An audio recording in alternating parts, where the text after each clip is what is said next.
बांझपन असल में कोई बीमारी नहीं है।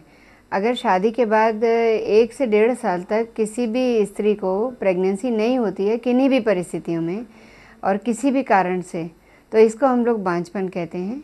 और इसमें दोनों कपल का इंटरव्यू और ट्रीटमेंट होना ज़रूरी है, क्योंकि कई बार लड़कों में कुछ कमी होती है जिसकी वजह से भी बांझपन का प्रॉब्लम मरीज़ों को हो जाता है।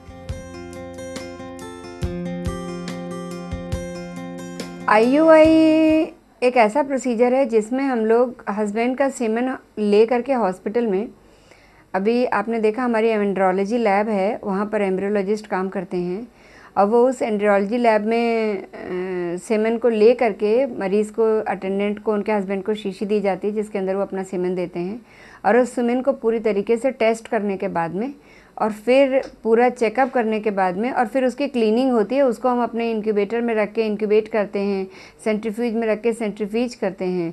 तो लाइव बेस्ट क्वालिटी स्पर्म को एक जगह सेलेक्ट करके और फिर उस पलीट को यूट्रस के अंदर डिपॉजिट किया जाता है एक पतले से प्लास्टिक कैथेटर द्वारा। इस प्रोसीजर को IUI कहते हैं। IUI के बाद बहुत कम होती है, कभी कभी हल्की बहुत ब्लीडिंग होती है, कोई मेजर साइड इफ़ेक्ट भी नहीं होता IUI के बाद। कभी कभी लड़कियों को पेट में थोड़ा बहुत दर्द होता है, इसके अलावा कुछ नहीं, कोई ज़्यादा प्रॉब्लम IUI के बाद नहीं होती। सिंपल प्रोसीजर होता है, इसमें कोई एनेस्थीसिया या पेन किलर इंजेक्शन देने की ज़रूरत नहीं होती, मरीज़ को कोई तकलीफ़ नहीं होती।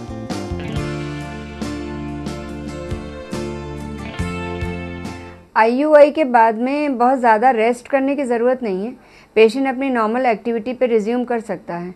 लेकिन IUI के आधा 1 घंटे बाद तक हम लोग पेशेंट को अपने यहाँ लेटा के रखते हैं, उसके बाद उसे डिस्चार्ज कर देते हैं।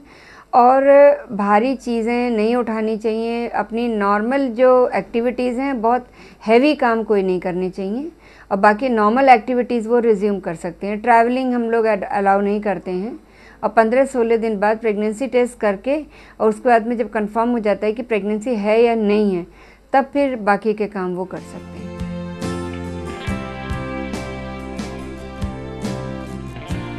ट्यूबल लाइगेशन के बाद IUI नहीं कर सकते हैं, क्योंकि IUI में हम सीमेन को यूट्रस के अंदर डिपॉजिट करते हैं और वो कीटाणु वहाँ से निकल के ट्यूब्स के द्वारा ही ओवरी तक जाते हैं और ओवरी में से एग रिलीज़ होता है। तो एग रिलीज़ के साथ जब स्पर्म मिलता है तभी तो बच्चा बनता है। तो अगर ट्यूब्स को हमने लाइगेट कर दिया तो ऐसे केसेस में तो सिर्फ IVF या टेस्ट ट्यूब बेबी ही कर सकते हैं।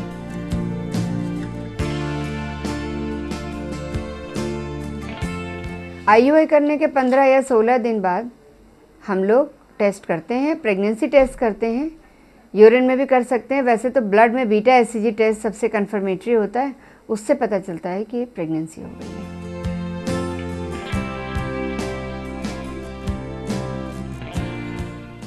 ART assisted reproductive techniques